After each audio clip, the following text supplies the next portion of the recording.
In the field of massage therapy, there are multiple ethical considerations that one needs to understand in order to be the most effective healer possible.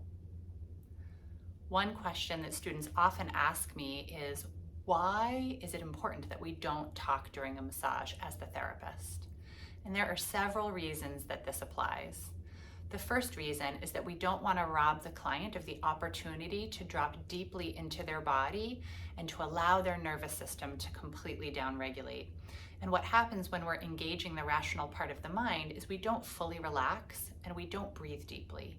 So I often tell my students it's really important to actually answer questions very, very briefly, maybe even one-word answers, unless there's something that needs to be explained to the client in order to help them relax or to understand what's happening during the session.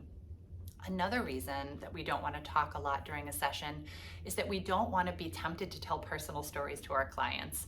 And while it sometimes seems like a great idea to create a little bit of mutual understanding by sharing something of yourself, what ends up happening is that you set up a dynamic where there's a confusion between the client and the practitioner about who's filling which role. So if you're sharing things about your personal life, oftentimes the client feels the need to speak back and to support you in some way.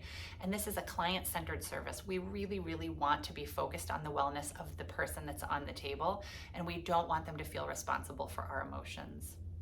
We also don't want to create a sense of transference or counter-transference between ourselves and our clients. We don't want them to become emotionally reliant on us, because then when we're not there, they're going to be seeking help or support that isn't available to them. So if you have a client who has a lot of things going on, the kindest thing that you can do is actually refer them to a therapist and have a viable network of people waiting at the ready in order to help them with those challenges.